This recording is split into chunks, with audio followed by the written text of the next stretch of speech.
Paano daw paalis pangalan ni ex? Libre daw ba? Walang libre. Saan nyo natutunan yan?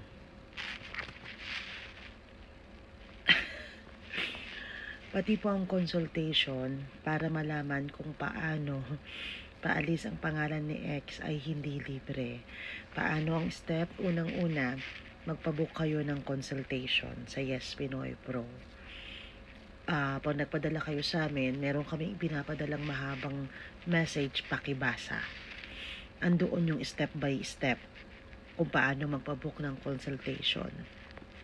Pagkatapos, kapag nakapagpabook na kayo ng consultation, isaset namin yung time ng slot kahit na saan kayong panig ng mundo.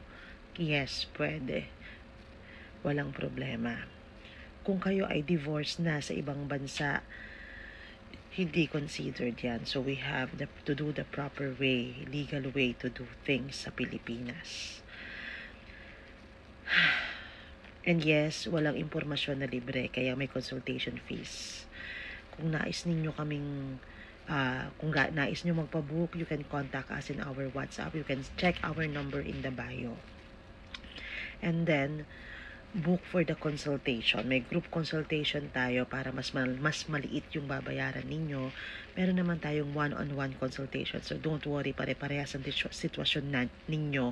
Kaya, hindi dapat kayo mahiya kung sakali mang group or mas marami kayo sa isang grupo. Mas maganda nga yun. At least alam ninyo na totoo talaga at legit ito at hindi kami gumagawa ng hocus-pocus or magic. Yan. Sige, since please book the consultation para maalis natin yung pangalan ni ex sa legal na paraan.